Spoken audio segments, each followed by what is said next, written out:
책 한 권을 소개하려고 하는데요. 소비의 덫, 현대 사회와 소비주의의 진실이라는 책이 있는데요. 이 책은 끊임없이 소비를 강요받는 사회 속에서 소비는 단순한 물질적 욕구를 충족시키는 것을 넘어서 우리의 정체성, 또 사회적 관계, 그리고 환경에까지 영향을 미친다라고 얘기하는데요. 특별히 저자는 광고의 영향력에 대해서도 강조를 하는데, 현대의 광고는요, 소비자들에게 필요 이상의 욕망을 불러일으킴으로 인해서 그 결과로 우리는 불필요한 소비를 반복하게 한다라고 얘기하는데 아마 공감이 되실 것입니다. 이런 소비 중심의 사회 속에서 교회도 마치 상품처럼 느껴져서 어떤 화려한 시설이나 또 자녀 돌봄 프로그램 아니면 목회자의 그런 스펙들을 이렇게 내세우면서 사람들에게 광고하고 있는 게 오늘날의 또 모습인 것 같습니다. 실제로요, 어떤 성도가 교회를 정하는데 고민이 있는 거예요. 왜 고민이 생겼냐면, 찬양은 A라는 교회가 좋고 설교는 B라는 교회가 좋고 자녀 교육은 C라는 교회가 좋은 거예요. 그래서 어디를 결정할지 고민되다 보니까는 한 주씩 다 교회를 다녀오면 어떨까, 그런 생각도 했다고 합니다. 요즘은 그 카페를 고르듯이 교회도 고르는 시대가 된 것 같습니다. 그러나 여러분, 카페는 취향이나 내 입맛에 따라서 바꿀 수 있지만 가족은 바꿀 수가 없는 것이지 않습니까? 가족은 내가 원하는 것, 좋은 것만 취하고 버리는 것이 아니라 장점뿐만 아니라 약점과 아픔도 같이 품으면서 함께 가는 게 가족이죠. 이 같은 차원에서 오늘 성경은 교회가 하나님의 가족이라고 얘기합니다. 오늘 19절 말씀을 같이 읽도록 하겠습니다. 그러므로 이제부터 여러분은 외국 사람이나 나그네가 아니요 성도들과 함께 시민이며 하나님의 가족입니다. 여기서 하나님의 교회를 가족이라고 말하는데, 여러분들 여기서 이 가족이라는 단어에서 여러분 많이 들어본 오이코스라는 단어가 나왔어요. 이 오이코스는 뭐냐면 인종과 신분을 초월해서 하나님 안에서 함께 생활하는 공동체를 오이코스라고 얘기를 합니다. 당시 에베소 교회에는요, 유대인과 이방인들, 부자와 가난한 자, 심지어 주인과 종이 함께 가족됨을 이루고 신앙생활을 하게 되었습니다. 그들의 신분도 달랐어요. 생활 방식도 다 달랐어요.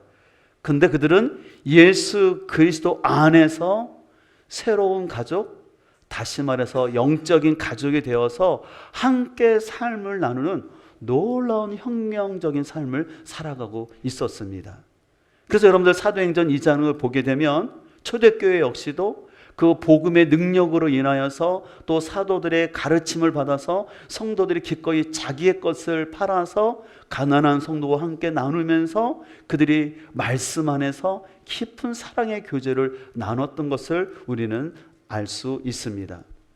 근데 이런 초대교회의 모습과는 다르게 오늘날 우리는 이 소비주의 사회를 살다 보니까 교회를 가족으로 생각하는 것이 아니라 자신의 필요를 채워줄 수 있는 백화점이나 쇼핑몰처럼 생각하면서 서비스가 더 좋은 교회로 옮기는 것을 전혀 부담스럽게 생각하지 않는 시대가 되었습니다.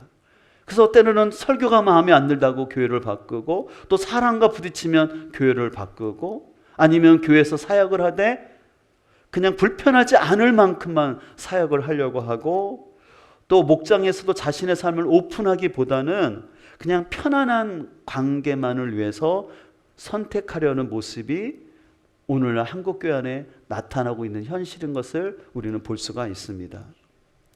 그러나 사랑하는 성도 여러분, 진정한 가족은 가족이기 때문에 쓴소리도 하면서 함께 살아가지 않습니까? 왜냐하면 서로를 잘 되기를 바라기 때문에 쓴소리도 하면서 때로는 가슴앓이도 하면서 기다리면서 함께 성장하는 게 가족이죠. 교회도 마찬가지입니다. 우리는 주님의 몸이요 또 한 가족이기 때문에 사랑 안에서 그 영혼을 세우기 위해서, 때로는 불편하지만 그 영혼을 세우기 위해서 쓴소리도 하면서, 약한 지체가 있다면 함께 그 약함을 견디어주고, 어려움 당하는 지체가 있다면 함께 울어주고, 또한 기쁜 일이 있다면 함께 기뻐하면서 살아가는 것이 하나님의 가족인 줄 믿습니다. 근데 오늘날 현대인들은 가족이라는 단어를 별로 좋아하지 않는 것 같아요. 우리는 패밀리라는 단어를 들으면 어떤 사람은 따뜻하게 느끼는 사람이 있는가 하면, 어떤 사람은 가족이라는 단어를 되게 싫어합니다. 왜냐하면 원 가족 안에서 경험했던 가족의 상처들로 인하여서 빨리 성인만 되면 그 가정을 탈출하고 싶어요. 그래서 나 혼자 사는 것이 요즘 청년들의 로망이라고 말하지 않습니까? 그러다 보니까 교회가 또 다른 가족이라고 했을 때 가족 안에 상처가 있는 사람은 또 다른 짐으로 생각하는 거예요. 나는 온 가족도 싫은데 왜 나를 자꾸 교회 다닌다고, 왜 나를 같이 가족이라고 자꾸 부르는지 부담스러워하는 것을 볼 수가 있습니다. 왜냐하면 그 사람들의 생각 속에는 가족은 짐이고 나를 간섭하고 나에게 상처를 주는 곳이라고 생각하기 때문에 그렇죠. 그러나 성도 여러분, 성경에서 말하는 가족은 현대인들이 생각하는 그런 통제하고 억압하는 곳이 아닙니다. 성경에서 말하는 가족은 새로운 환대와 포용의 공동체라는 거예요. 그래서 오늘 19절에서 말하는 하나님의 가족이라는 것은 뭐냐면, 누군가의 삶을 통제하고 간섭하는 가족이 아니라 하나님의 사랑과 질서 안에서 우리 사람을 지켜주고 고립되어서 살 수밖에 없는 우리를 환영해주고 환대하는 것이 하나님의 가족이라고 성경은 말씀하는 것입니다. 그래서 하나님은 우리가 가족됨을 통해서 부담을 주려 하는 것이 아니라 쉼을 주려는 게 하나님의 마음이에요. 그래서 예수님께서 이 땅에 오셔서 뭐라고 말씀하셨습니까? 우리가 참 좋아하는 말씀, 마태복음 11장 28절에서 수고하고 무거운 짐진 자들아 다 내게로 오라, 내가 너희를 쉬게 하리라고 말씀하셨죠. 그래서 예수님은 우리에게 쉼을 주시는데, 그 쉼을 어떻게 주시냐면 예수님 안에서 한 가족된 우리들의 만남과 교제를 통해서 쉼을 주시는 거예요. 특별히 예수님께서 말씀하셨던 수고하고 무거운 짐이라는 것은 뭐냐면, 당시 종교 지도자들이 백성들에게 덧씌웠던 종교적 의무, 율법의 조항들 때문에 지쳐있는 그들을 향해서 너희가 종교적인 그 의무로 인해서가 아니라 나를 알고 나를 믿음으로 인하여서 너희들이 진정한 쉼을 얻고 가족이 될 수 있다라고 주님께서는 말씀하는 것을 볼 수가 있습니다. 그래서 예수님께서는 마태복음 12장 50절에서 아주 중요한 말씀을 하셨어요. 뭐라고 말씀하셨냐면, 하늘에 계신 내 아버지의 뜻을 따라 사는 사람이 곧 내 형제요 자매요 어머니라고 말씀하시는데, 단순히 혈연 관계가 아니라 피를 나누지 않았음에도 불구하고 예수님을 영접하고 그 말씀에 따라갈 때 새로운 가족이 된다고 말씀하시는 거예요. 그래서 하나님이 말씀하시는 가족은 나를 구속하고 귀찮게 하는 것이 아니라 우리를 회복하는 가족이라는 것을 꼭 기억했으면 좋겠습니다. 그래서 여러분들, 우리가 신앙생활을 하면서 우리는 한 가족입니다 라는 말을 들을 때 그것을 종교적 의미나 의무감이나 부담감으로 생각하지 마시고 내 마음을 공감해주고 이해해주는 내 편이 생겼다라고 생각하시면 좋겠어요.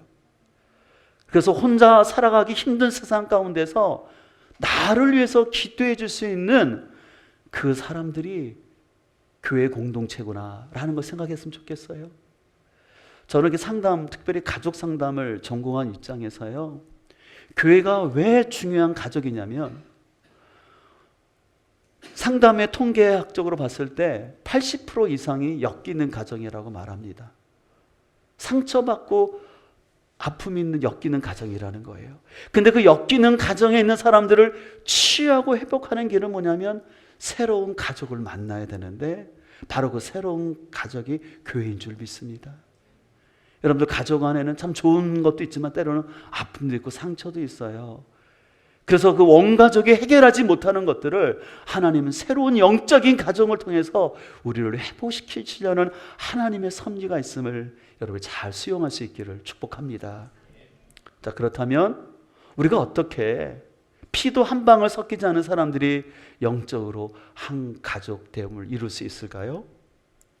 오늘 에베소 2장 20절은 이렇게 말씀합니다. 우리 같이 한번 읽도록 하겠습니다. 사도들과 선지자들의 터 위에 세우심을 입은 자라 예수께서 친히 모퉁이 돌이 되셨느니라. 여기는 모퉁이 돌이라고 하는데요, 이 모퉁이 돌이라는 것은 건축에 있어서 기초이자 중심이 되는 돌로서 예수님이 교회의 기준점이자 중심이 되신다라는 것을 비유적으로 표현하고 있는 것입니다. 여러분들 건물을 세울 때 제일 중요한 게 기초이지 않습니까? 그와 마찬가지로 예수님이 교회의 기초가 되신다라는 것이에요.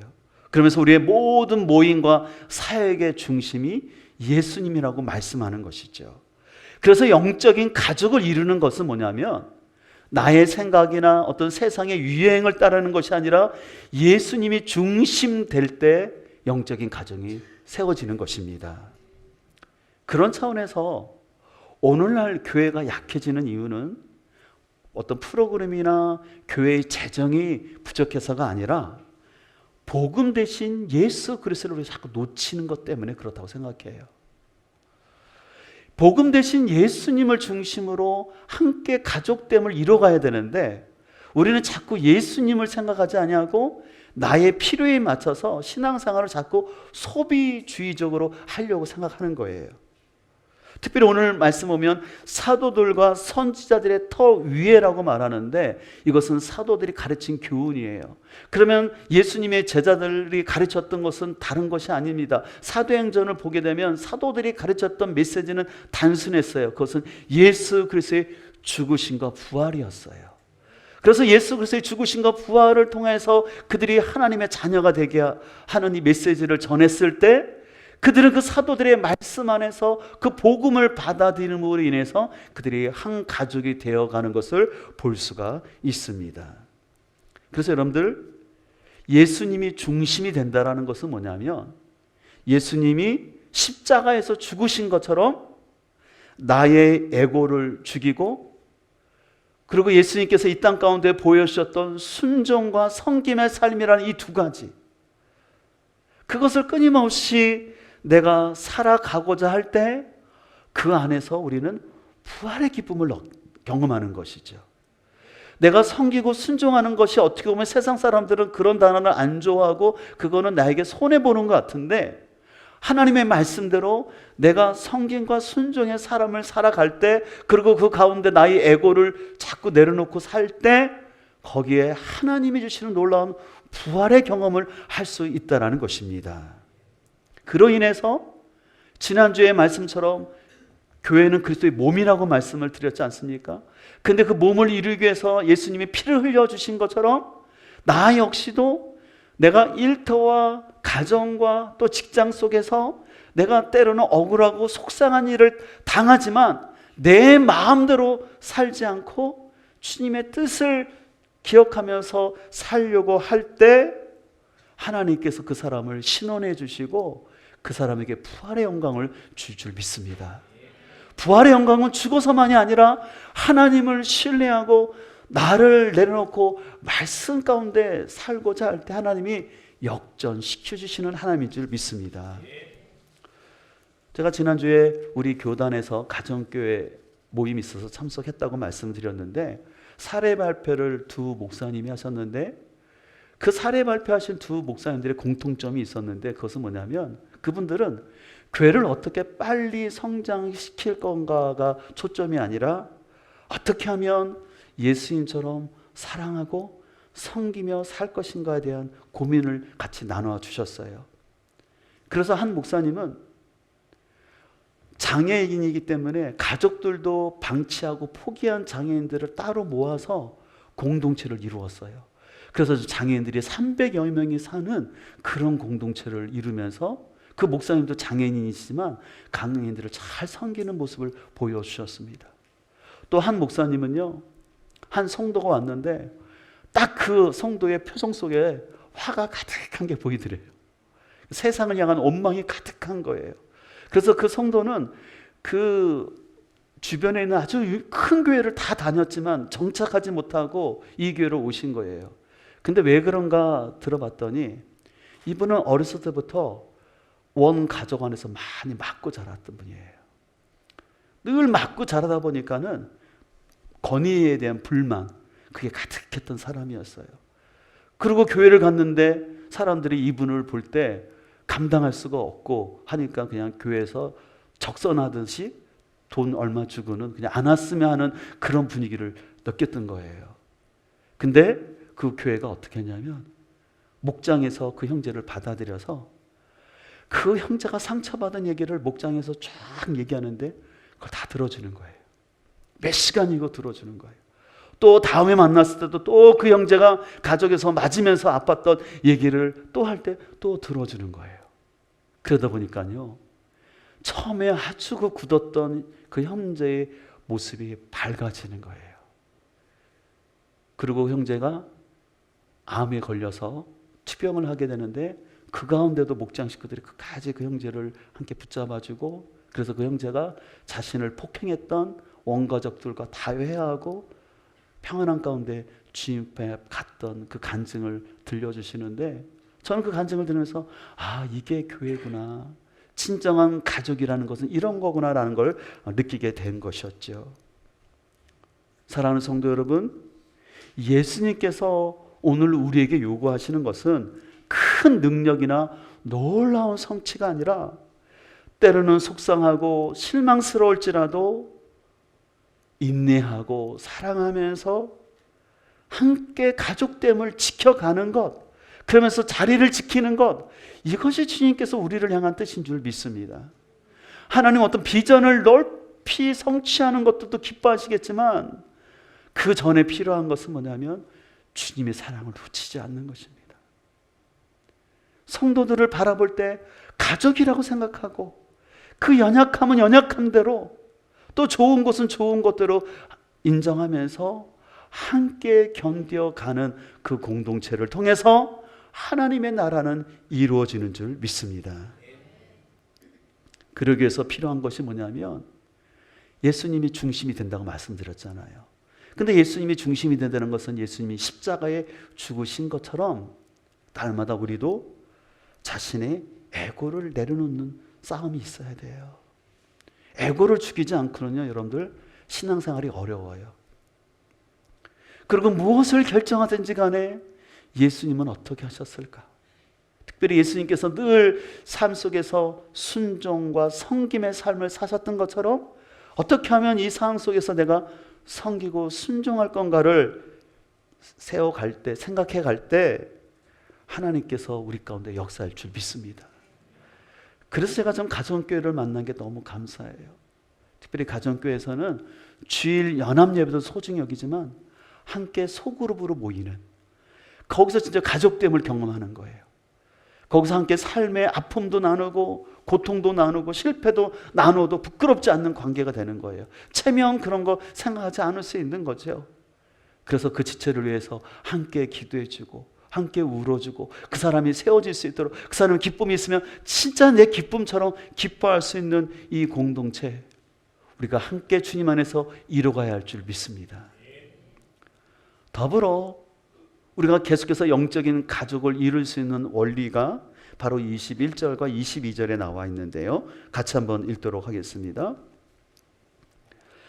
그 안에서 그물마다 서로 연결하여 주 안에서 성전이 되어가고 너희도 성령 안에서 하나님이 거하실 처소가 되기 위하여 그리스도 예수 안에서 함께 지어져 가느니라. 오늘 사도 바울은요, 예수님 안에서 교회가 건물처럼 함께 지어져 갈 때 거룩하신 하나님이 거하실 성전이 된다고 말해요. 그런데 여기서 중요한 것은 성령님은요, 교회를 하나님의 가족으로 세워가는데 주체적인 역할을 하신다는 것이에요.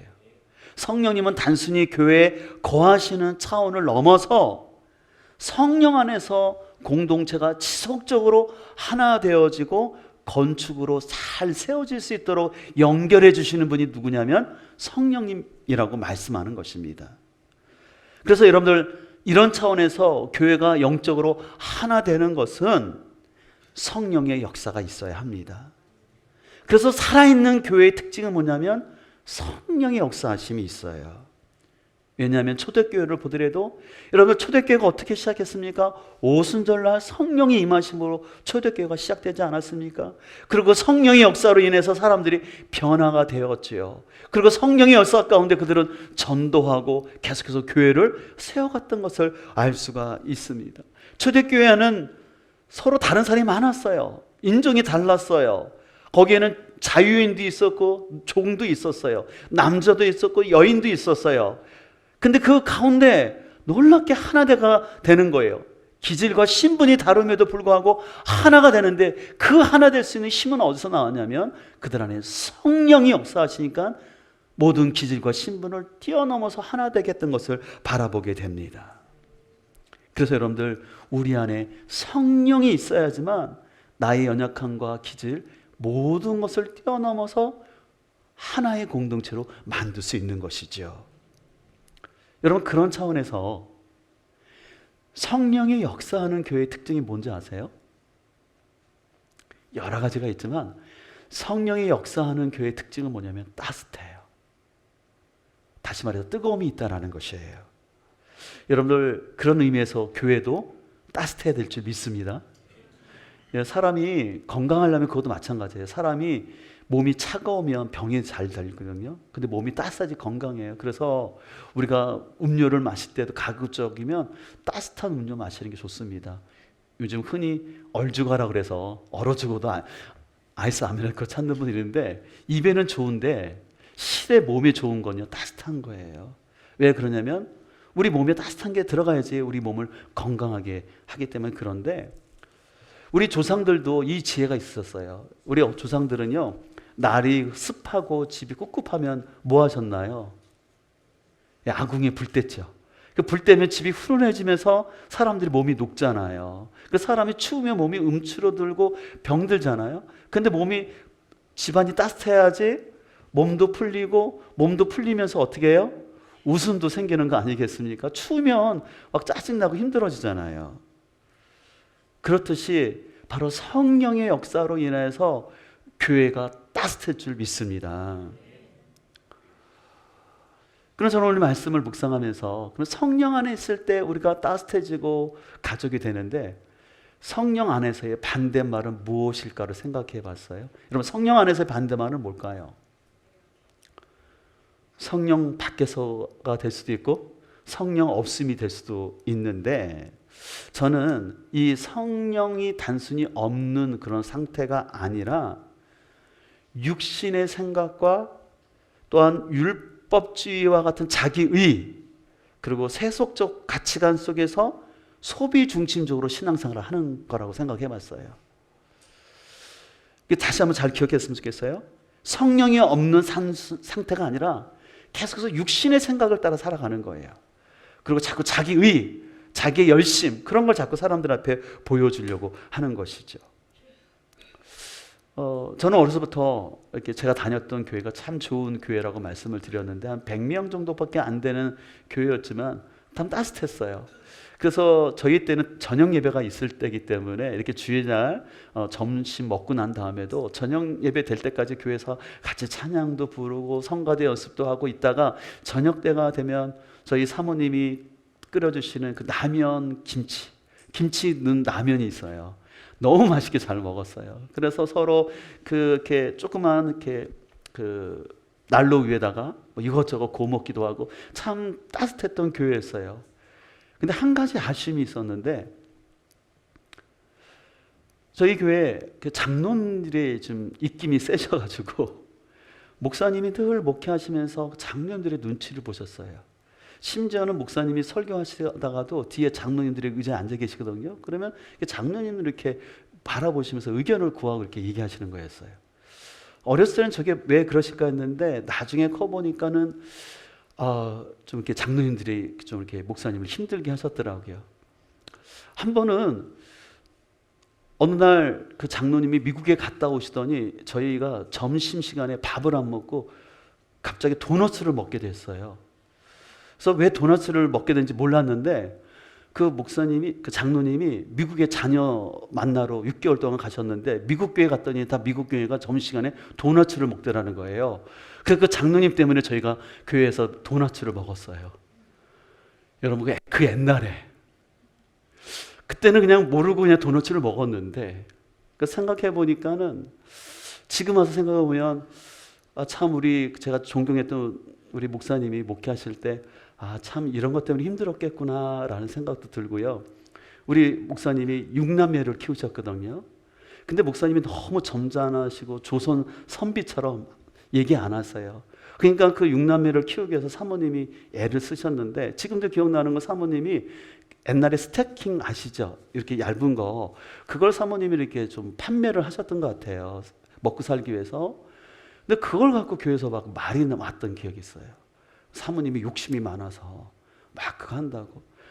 근데 여러분 생각해 보십시오. 그 어려운 교회에서 6남매 키우려면 또 목사님은 점잖으셔서 말씀도 잘 안 하시는 분인데 그러면 그 사모님이 그만큼 수고하니까 그만 계속 키우지 않겠어요?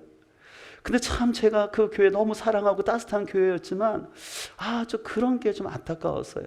그럼 제가 지금 커서 생각해 보니까 그 장로님과 부인되는 권사님이 구원을 받으신 분이셨어요. 교회도 사랑하시고 봉사도 열심히 하시는 분들이었어요. 근데 뭐가 문제였을까 생각해 봤더니 기도는 하시고 봉사는 하시는데 에고가 안 죽은 거예요. 자신들의 생각이 앞서가는 거예요. 무엇보다 성령 안에서 교회의 하나됨을 위해서 하는 것이 아니라 본인들의 생각이 중요했던 거예요. 본인들의 옳고 그름으로 교회를 이끌려 가니까 교회가 어려웠던 생각이 들게 되었습니다. 사랑하는 성도 여러분, 우리가 영적인 가족이 되기 위해서는요, 주님께서 십자가에서 죽으신 것처럼 우리의 에고가 죽어질 때 가족 될 줄 믿습니다.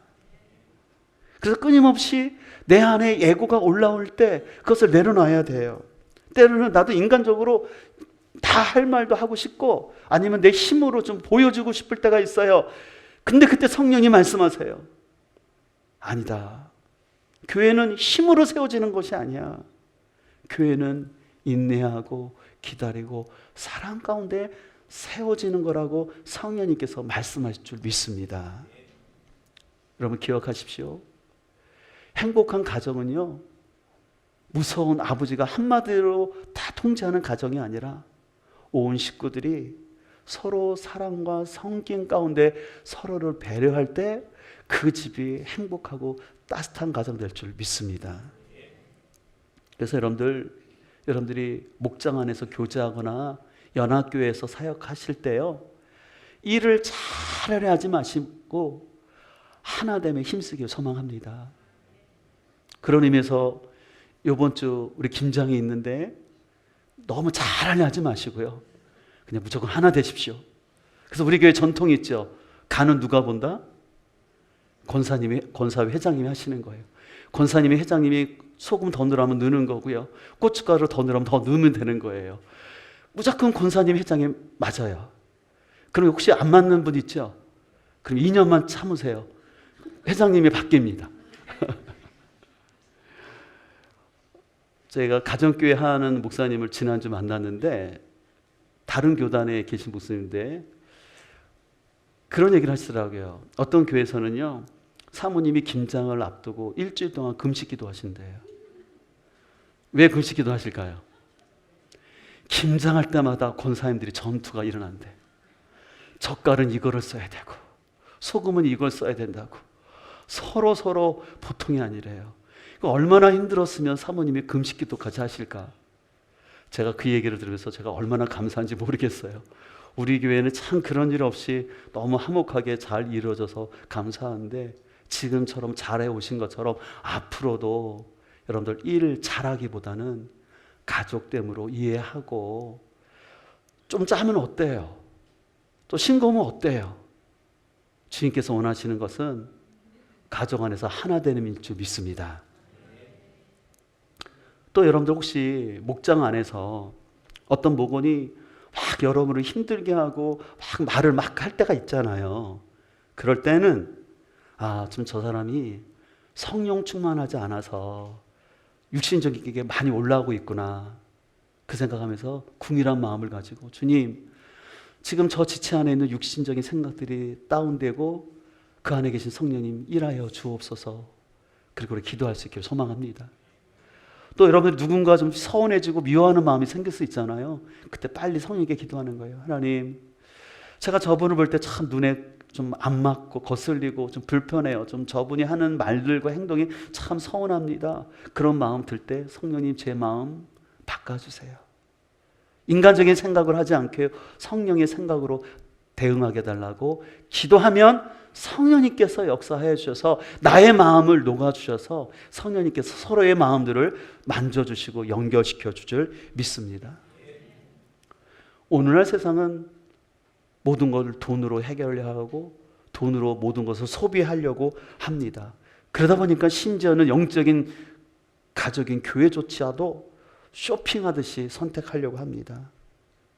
그러나 사랑하는 성도 여러분, 우리가 교회를 처음 정할 때는 진짜 신중하게 어떤 교회가 성경적인 교회인지를 잘 알아보고 선택을 해야 됩니다. 그러나 내가 그곳을 정하였다면 내가 이제 영적인 가족이 되었다는 사실을 기억하고, 때로는 부족함이 있을지라도 연약함이 있을지라도 나 역시도 연약하고 부족한 사람이라는 것을 기억하시고 함께 지어져 가고 함께 있을 때 우리는 나의 연약함이 다듬어지면서 그리스도의 형상을 이루게 될 줄 믿습니다.